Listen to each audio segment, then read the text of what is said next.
साथियों नमस्कार, good evening. एक बार फिर से आप सभी का स्वागत, अभिनंदन। अशोका द एग्जाम गुरु, आपका अपना यूट्यूब चैनल। प्यारे साथियों, डीएलएड थर्ड सेमेस्टर के मैथ्स में हम लोग बहुत अच्छे से स्टडी कर रहे थे, लेकिन बीच में लगभग 8-10 दिन से ज़्यादा हो चुके हैं, एक भी वीडियो मैं आप लोग के लिए प्रोवाइड नहीं करा पाया।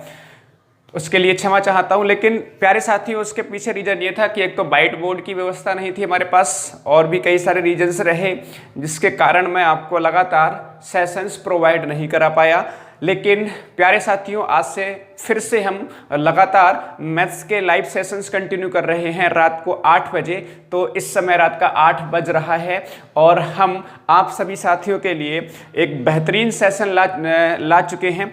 और इस सेशन में हम लोग पढ़ेंगे ज्यामिति से संबंधित एक नई इकाई, नई यूनिट, जिसमें हम लोग पढ़ने वाले हैं क्या वृत्तखंड, त्रिज्याखंड और वृत्तखंड के कोण पर आधारित जितना भी कंसेप्ट बनेंगे, इसकी थ्योरी पढ़ेंगे। पहले थ्योरी से मतलब यह है कि इसको हम सीखेंगे कि वृत्त क्या है, केंद्र क्या है, परिधि, त्रिज्या, जीवा, व्यास, वृत्तखंड, त्रिज्यखंड, मतलब इनकी जो बेसिक जानकारी है। जब तक हमें बेसिक जानकारी नहीं पता होगी कि भाई त्रिज्या क्या होती है, परिधि क्या होती है, वृत्तखंड होता क्या है, त्रिज्यखंड होता क्या है। कई बार आपने देखा है कि एक नंबर में अतिलगोत्तरी प्रश्न पूछ सकते हैं आपसे कि भाई वृत्तखंड किसे कहते हैं। तो आपको जब तक इनके बारे में जानकारी नहीं होगी, आप प्रश्नों को सही से हल नहीं कर पाओगे। ठीक है। दूसरी बात यह है कि बहुविकल्पीय में भी आपका प्रश्न पूछा गया है। एक प्रश्न पूछा गया था वृत्तखंड पर आधारित, ठीक है, आई थिंक वृत्तखंड या फिर त्रिज्यखंड, इन दोनों में से एक पर आधारित क्वेश्चन पूछा गया था। क्वेश्चन मैं कराऊंगा बाद में कि किस तरह क्वेश्चन पूछा गया था।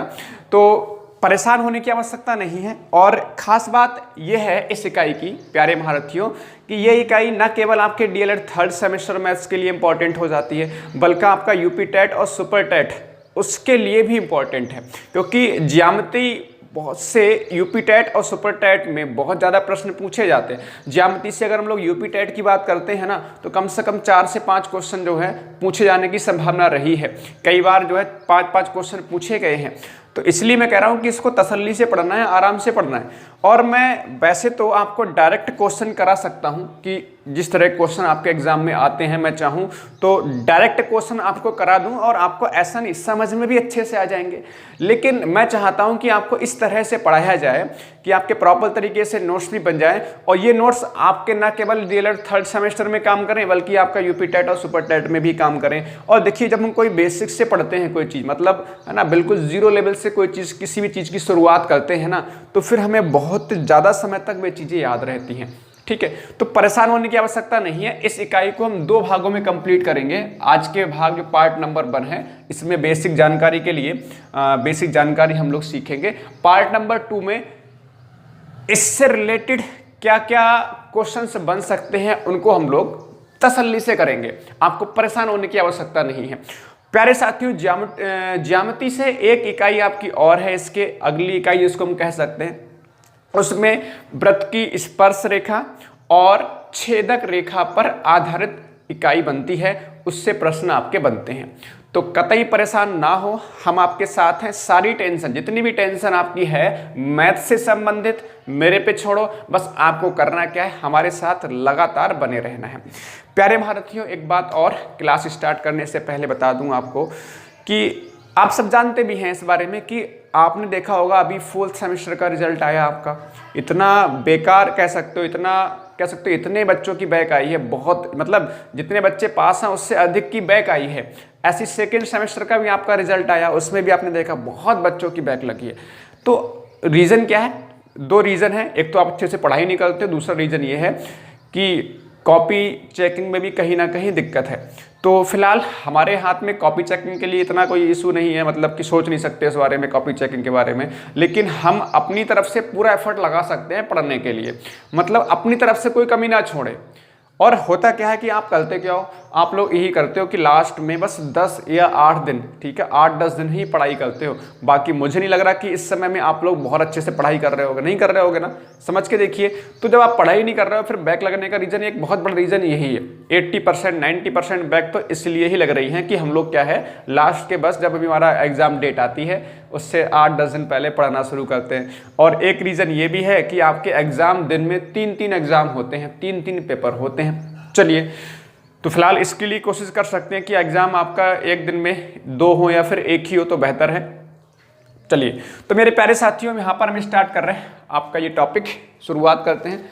चलिए, तो सबसे पहले हम यहाँ पे शुरुआत कर रहे हैं व्रत की। आखिरकार व्रत किससे कहते हैं, इसको समझने के लिए हमें समझना पड़ेगा बिंदु क्या होता है। ठीक है, बिंदु क्या होता है। अगर हम बिंदु की बात करें, तो बिंदु कैसी आकृति होती है। बिंदु एक ऐसी आकृति, आपने देखा भी, इसको हम पॉइंट कहते हैं। जैसे आपने क्या करा, इस तरह से कोई पेन लिया और पेन से इस तरह से आपने कॉपी पर इस तरह से रख दिया, पेन को कॉपी पर रख दिया, पेन का जो पॉइंट है वो आपने क्या रख दिया, कॉपी पर रख दिया इस तरह से। तो ये आकृति क्या कह रही है, आपकी बिंदु कहला रही है। अब बिंदु के लिए इंपॉर्टेंट बात यह है, इसमें अगर हम बिंदु की बात कर रहे हैं, ये आपका बिंदु बन रहा है, तो बिंदु की अगर हम बात कर रहे हैं तो इसमें ना ही लंबाई होती है, लंबाई, चौड़ाई और ऊंचाई इसमें नहीं होती है। इस बात को समझने की आवश्यकता है। मतलब ऐसी आकृति जिसमें ना ही लंबाई हो, ना ही चौड़ाई हो और ना ही ऊंचाई हो, क्या कहलाती है, आपकी बिंदु कहलाती है। इसके अलावा एक डेफिनेशन और बनती है, मतलब ऐसी ज्यामितीय आकृति जिसकी त्रिज्या लगभग शून्य हो। ठीक है, जिसकी त्रिज्या शून्य हो। अब त्रिज्या आप लोग जानते नहीं होंगे, हालांकि कुछ लोग जानते भी होंगे। त्रिज्या क्या है, त्रिज्या का मतलब अभी बताएंगे क्या होता है। त्रिज्या शून्य होती है, ठीक है, यहाँ पे त्रिज्या क्या होती है, शून्य होती है। अब लेकिन हमने बिंदु से जाना है किस पर, वृत्त पे, तो इसलिए मैंने पहले बिंदु को समझाया। बिंदु क्या है, जिसकी ना लंबाई हो, ना चौड़ाई हो, ना ऊंचाई हो। ठीक है, इतनी बात सबको समझ में आई होगी। अब हम लोग समझ लेते हैं यहाँ पर वृत्त के बारे में।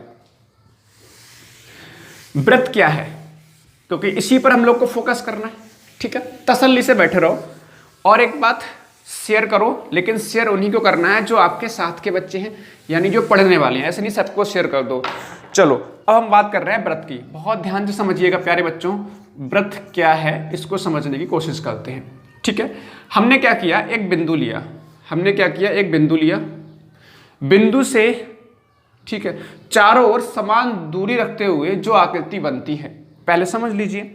बिंदु से, किसी निश्चित बिंदु से चारों तरफ समान दूरी रखते हुए जो आकृति बनती है वो कहलाती है व्रत। बहुत आसान है। देखो, ये बिंदु है हमारे पास, हमने क्या किया, इससे समान दूरी, एक बिंदु यहाँ लिया, यहाँ से यहाँ तक की दूरी ले ली, एक बिंदु यहाँ लिया, एक बिंदु हमने यहाँ लिया, ऐसे करके बहुत सारे हमने चारों तरफ बिंदु इस तरह से ले लिए। ठीक है, इस तरह चारों तरफ हमने क्या कर लिया, बिंदु ले लिए और इनको हमने मिला दिया। इनको हमने क्या कर दिया, मिला दिया। ठीक है, और तो ये जो आकृति बन रही है, ये कहलाती है आपकी व्रत।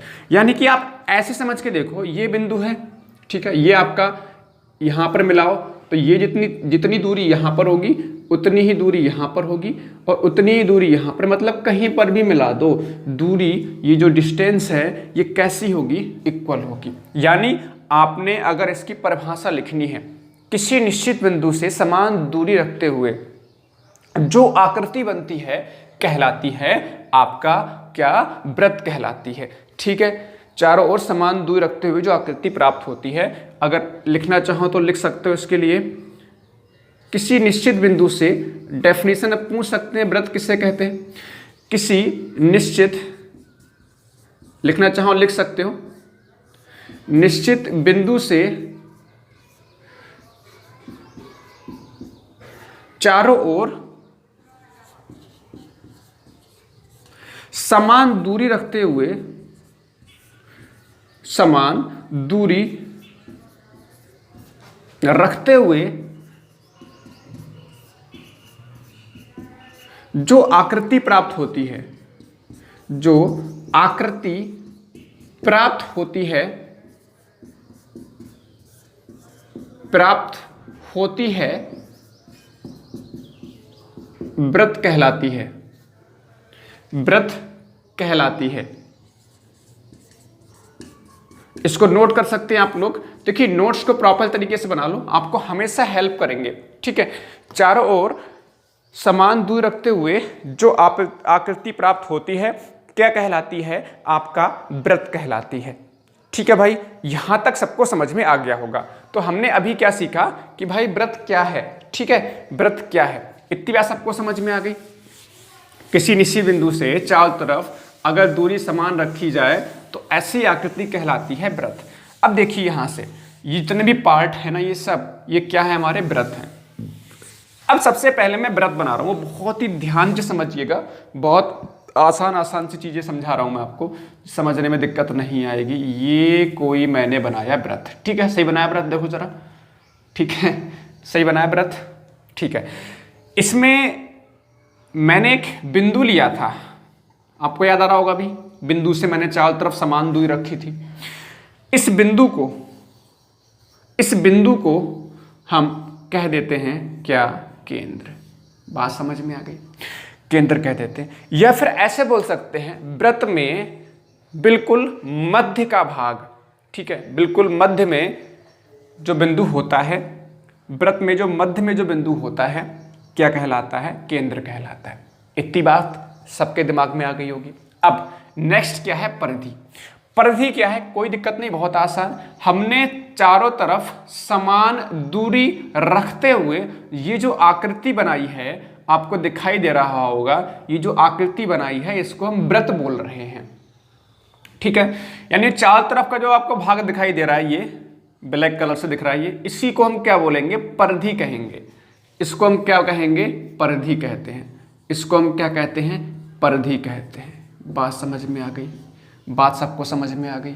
ठीक है, बात सबको समझ में, ये क्या कहलाएगा? आपका परिधि कहलाती है।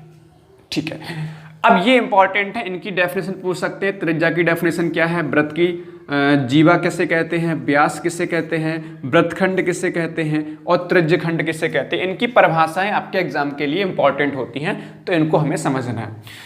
सबसे पहले हम लोग बात करेंगे त्रिज्या की।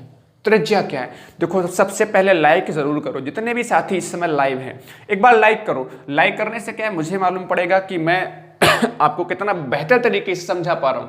अगर सेशन पसंद आ रहा है तो लाइक करने में कुछ नहीं जा रहा, आपका जा रहा है, कुछ नहीं जा रहा, सब्सक्राइब करने में कुछ नहीं जा रहा, तो यार इतना तो कर ही सकते हो ना। चलो हम बात कर रहे हैं किसकी? त्रिज्या की। अब बहुत ध्यान से समझना मेरे प्यारे महारथियों, ये हमारी है परिधि, ये हमारा है क्या? केंद्र।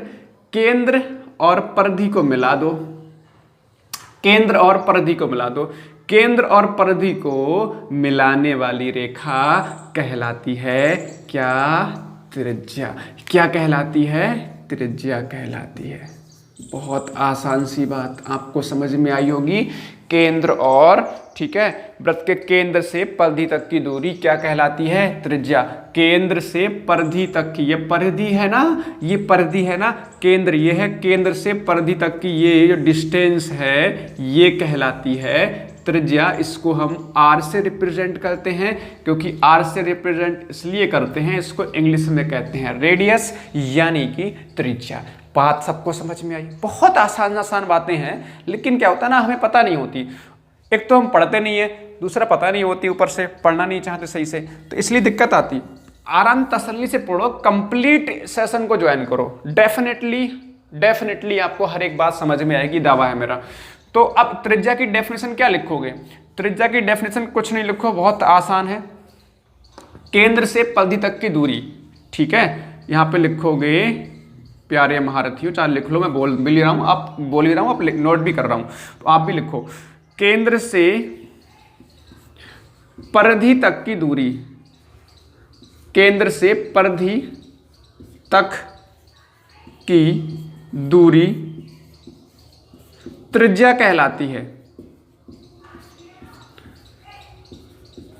त्रिज्या कहलाती है। बात सबके भेजी में आ गई, सबके दिमाग में आ गई नहीं? केंद्र से, ठीक है, केंद्र से परिधि तक की दूरी क्या कहलाती है? त्रिज्या कहलाती है। ठीक है, त्रिज्या ये देखो, ये भी त्रिज्या है, ये भी क्या होगी, त्रिज्या होगी, ये भी क्या होगी, त्रिज्या होगी। सबको मिलाओ, जहां भी मिलाओगे क्या कहलाएगी, आपकी त्रिज्या कहलाएगी। चलो आगे बढ़ते हैं। नेक्स्ट हमारे पास पॉइंट है आपके पास जीवा। तो जीवा क्या है, इसको मिटा दूं थोड़ा सा, बस एक सेकंड रुको जरा। हाँ अब देखो ध्यान से, फटाफट से। जीवा क्या है, हमने क्या किया, वृत्त की ये परिधि है, परिधि पर एक बिंदु हमने ये लिया और एक बिंदु हमने ये लिया। मतलब हमने वृत्त की परिधि पर कोई दो बिंदु लिए और इनको मिला दिया आपस में। ये जो रेखा बनेगी, ये कहलाती है प्यारे महारथियों, जीवा कहलाती है। बहुत आसान सी बात। वृत्त की परिधि पर किन्हीं दो बिंदुओं को मिलाने वाली रेखा क्या कहलाती है, जीवा कहलाती है। फिर समझिएगा, वृत्त के एक बिंदु ये परिधि पर दो बिंदुओं को मिलाने वाली रेखा कहलाती है जीवा। कहीं पर भी मिला दो। देखो अगर मैं ये बिंदु लिया, मैंने अगर इन दोनों बिंदुओं को मिला दिया ना, तो ये भी क्या कहलाएगी, जीवा कहलाएगी। मैंने एक बिंदु ये लिया, कहीं पर भी दो बिंदु अगर आपने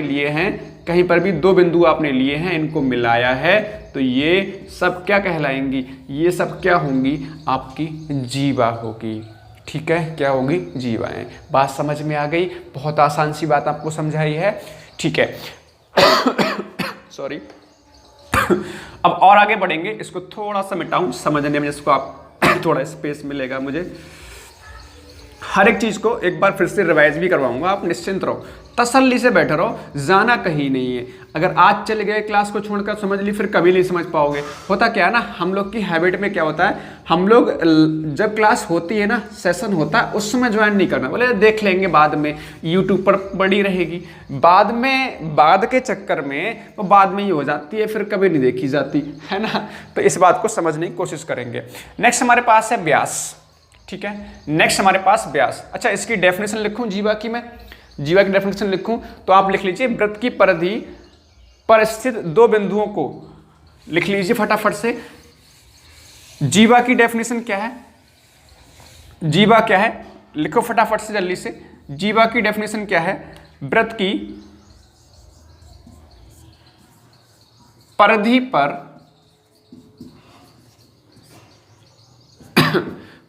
पर दो बिंदुओं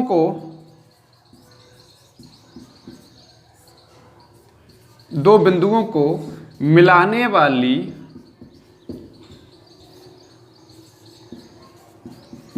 वाली रेखा वृत्त की जीवा कहलाती है। वृत्त की जीवा कहलाती है। सभी को क्लियर है? एक बार कमेंट करके बताओ यस और नो, यस और नो। ठीक है, बहुत आसान सी बात आपको समझ में आ गई। वृत्त की परिधि पर स्थित दो बिंदुओं को मिलाने वाली रेखा कहलाती है वृत्त की जीवा। चलो ठीक है, अब एक अगला पॉइंट पे चलते हैं। नेक्स्ट पॉइंट हमारे पास है व्यास। तो व्यास क्या है? देखो व्यास बहुत आसान सी बात है। ठीक है, व्यास क्या है?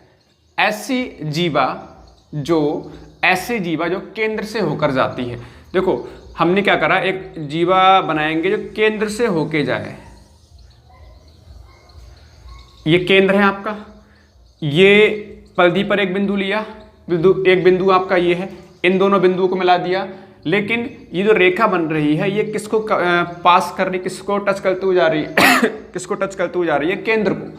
यानी ऐसी जीवा जो केंद्र से होकर जाती है कहलाती है आपका व्यास। क्या कहलाती है? व्यास। ऐसी जीवा, लिख लीजिएगा, नोट कर लीजिए, ऐसी जीवा जो केंद्र से होकर जाती है। ठीक है, जो केंद्र से होकर जाती है क्या कहलाती है? जीवा कहलाती है। यहां पर एक इंपॉर्टेंट पॉइंट ध्यान रखना है, जो व्यास होता है वो त्रिज्या का 2 गुना होता है। क्यों होता है इसको समझ सकते हैं क्या आप लोग? व्यास जो होता है वो त्रिज्या का 2 गुना होता है। इसका मतलब क्या है? देखो मेरे भाई, यहां से अगर यहां तक देखोगे तो हमने केंद्र, ये है केंद्र और परिधि को मिला दिया, ये त्रिज्या बन गई। ऐसे हमने यहाँ पर केंद्र है, ये आपकी परिधि है, परिधि पर बिंदु है, इसको मिला दिए, क्या बन गई त्रिज्या। तो ये यहाँ से यहाँ तक r, यहाँ से यहाँ तक r, यानी यहाँ से यहाँ तक फिर ये सब क्या हो गई आपकी 2r हो गई, नहीं 2r, r प्लस r का मतलब 2r। 2r का मतलब क्या हो जा रहा है, 2r का मतलब यही तो है ना, 2 गुणे त्रिज्या, 2 गुणे त्रिज्या, यानी कि त्रिज्या का 2 गुना अगर करते हैं तो व्यास मिलता है। अगर त्रिज्या निकालोगे तो व्यास का क्या होता है, व्यास का आधा होता है। सबको दिख रहा है, जरा बताओ, जरा सबको दिख रहा है ना, ठीक है, सुंदर, बहुत सुंदर, बहुत बढ़िया। चलिए, तो त्रिज्या जो होती है व्यास का आधा होती है, ये बात भी आपको समझ में आ गई। ये पॉइंट इंपॉर्टेंट है, इस पे सवाल बनते हैं, कैसे सवाल बनेंगे बाद में बताएंगे। तो इतनी बात सबको समझ में आ गई होगी। हमने क्या सीखा अभी तक, वृत्त के बारे में पढ़ा, केंद्र के बारे में, परिधि के बारे में, त्रिज्या के बारे में, जीवा, व्यास, यहाँ तक पढ़ चुके हैं। अब जो अगला पॉइंट है आपका महत्वपूर्ण पॉइंट है वृत्तखंड। बहुत ही आसान पॉइंट, बहुत बेहतरीन तरीके से समझाने वाला हूं आपको, ध्यान सुनिएगा, ठीक है। वृत्तखंड आखिरकार है क्या, बहुत आसान सी बात, नाम में छिपा है इसका राज, है ना, नाम में ही छिपा है इसका राज, वृत्तखंड। वृत्तखंड क्या है, वृत्तखंड, खंड का मतलब होता है किसी चीज का भाग, किसी चीज का हिस्सा। जब यहां पर वृत्तखंड कह रहे हैं, इसका मतलब ये वृत्त का हिस्सा होगा। जैसे कि मैंने फॉर एग्जाम्पल बनाया वृत्त, ये बन गया वृत्त, ठीक है, थोड़ा अच्छे से नहीं बना, इसमें ना जाइएगा, ठीक है, मैंने ये बना दिया वृत्त, ठीक है, मैंने क्या बनाया, ये वृत्त बनाया, ये बीच में कोई केंद्र है, चलो ये मैंने वृत्त बनाया। अब मैंने क्या किया, इसके खंड कर दिए, भाग कर दिए, मैंने 2 भाग करे। तो 2 भाग करने के लिए एक कोई जीवा मैंने यहाँ से यहाँ तक कोई जीवा मैंने बना दी, ये एक जीवा बन गई, देखो जरा नहीं बनी है, एक पॉइंट ये, एक पॉइंट ये। तो ये जीवा जो है वृत्त को 2 भागों में बांट रही है। एक भाग आप देख पा रहे होंगे, ये एक भाग आपको दिखाई दे रहा होगा, वृत्त का एक भाग ये है, और दूसरा भाग आपका ऊपर ही दिखाई दे रहा होगा ये वृत्त का दूसरा भाग है। बात समझ में आ रही, मतलब वृत्तखंड की बात कर रहे हैं तो वृत्त के 2 खंड बन गए, एक ये छोटा वाला वृत्तखंड और एक दूसरा बड़ा वाला खंड। यानी कि अगर मैं इस वृत्तखंड को कहूंगा तो बोलूंगा क्या, लघु वृत्तखंड, और ये जो है ये आपका दीर्घ वृत्तखंड, दीर्घ वृत्तखंड, ठीक है। यहां तक बात सबको समझ में आ रही है, सबको समझ में आ रही है। तो इसकी डेफिनेशन क्या बनेगी, डेफिनेशन लिख लीजिए फटाफट से इसकी, किसी वृत्त की जीवा, लिख लीजिए फटाफट से, किसी वृत्त की, देखो हमने जीवा बनाई है आपकी, नहीं, किसी वृत्त की जीवा, ये इंपॉर्टेंट है, ध्यान रखिएगा, बहुत इंपॉर्टेंट है, किसी वृत्त की जीवा तथा चाप, चाप, चाप क्या होता बताएंगे, चाप से घिरे क्षेत्र को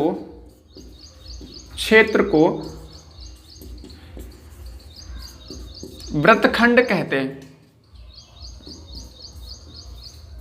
वृत्तखंड कहते हैं, ठीक है। इसका मतलब समझ में आ रहा है, किसी वृत्त की जीवा तथा चाप से घिरे क्षेत्र को वृत्तखंड कहते हैं।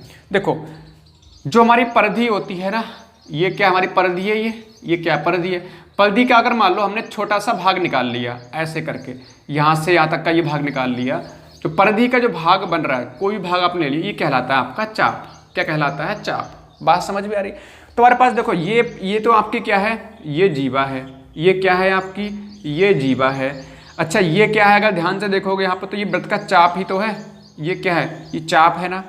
तो चाप और जीवा द्वारा, देखो किसी वृत्त की जीवा तथा चाप से घिरे क्षेत्र को, तो ये क्षेत्र जो बन रहा है ये कहलाएगा वृत्तखंड। ऐसे ये वाली देखो, ये बड़ा चाप है, ये क्या आपका बड़ा वाला चाप है, थोड़ा सही से ध्यान से देखिएगा, ये बड़ा वाला चाप बन रहा है, ये भी जीवा है, तो जो बड़ा वाला चाप है और एक जीवा है। इसके द्वारा जो क्षेत्र बना हुआ है, घिरा हुआ क्षेत्र है, उसको हमने क्या बोला है, वृत्तखंड। लेकिन ये दीर्घ वृत्तखंड हो गया, ये हमारा हो गया लघु वृत्तखंड। इतनी बात समझ में आ गई। तो इसकी डेफिनेशन ध्यान रखिएगा। आई थिंक मैं एक बार चेक करता हूँ, क्वेश्चन ये पूछा गया था क्या, एक क्वेश्चन पूछा गया था आपका, हाँ, वृत्त के चाप और उसकी जीवा द्वारा घिरा क्षेत्र कहलाता है। 2017 में क्वेश्चन पूछा गया था, 2000 BTC 2017 में क्वेश्चन पूछा गया था। मैं क्वेश्चन बोल भी रहा हूं, ध्यान सुनिएगा। किसी वृत्त के चाप और जीवा द्वारा घिरा क्षेत्र कहलाता है। ऑप्शन दे रखे थे वृत्तखंड, ठीक है, और त्रिज्यखंड दे रखा था ऑप्शन में, परिधि दे रखा था, व्यास दे रखा था। तो इसका आंसर क्या होगा, वृत्तखंड इसका आंसर होगा। आई होप आपको समझ में आया होगा। नेक्स्ट हमारे पास क्या है, त्रिज्यखंड। इसको पढ़ लेते हैं। नेक्स्ट हमारे पास क्या है, त्रिज्यखंड, ठीक है। तो त्रिज्यखंड क्या है, ये भी बहुत आसान है। इसको मिटाता हूं पहले मैं आपको। देखो त्रिज्यखंड क्या है। अब त्रिज्यखंड बहुत ज्यादा आसान हो गया, त्रिज्यखंड भी बहुत ज्यादा आसान है। कैसे करके आसान होगा, ध्यान से देखो महारथियों।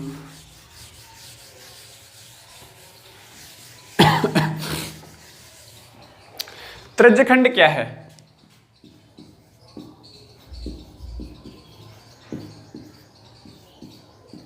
यहां पर खंड मीन्स होता है भाग किसी चीज का। अब ये क्या है, त्रिज्या। देखो हमारा वृत्तखंड होगा, ये त्रिज्यखंड है, यानी कि इसमें त्रिज्याओं का इस्तेमाल हो रहा होगा। बात समझ में आ रही है। देखो किसी चाप, हमने क्या कर लिया, कोई यहाँ पे ये केंद्र बन रहा है आपका, ये कोई चाप ले लिया, ये कोई चाप ले लिया हमने यहाँ पर, ठीक है। इस चाप के दोनों सिरे से हमने त्रिज्या बनाई, एक त्रिज्या ये और एक त्रिज्या हमने ये बना दी। तो किसी चाप के दोनों सिरे तथा उससे बनी त्रिज्याओं से घिरे क्षेत्र को हम कहते हैं क्या, त्रिज्यखंड। क्या कहते हैं, त्रिज्यखंड। क्या कहते हैं, त्रिज्यखंड, ठीक है। देखिए आप लोग अच्छे से पढ़ते रहिए, हर एक चीज को हम बेहतर तरीके से समझ पाएंगे। आप परेशान होने की आवश्यकता बिल्कुल कतई नहीं है, ठीक है। तो इसकी डेफिनेशन क्या बनेगी, एक वृत्त के चाप और इसके सिरों पर त्रिज्याओं से घिरे क्षेत्रफल, क्षेत्र को, मैं डेफिनेशन लिख रहा हूं, सॉरी, लिखिएगा। किसी वृत्त के चाप तथा इसके सिरे या सिरों से बनी त्रिज्याओं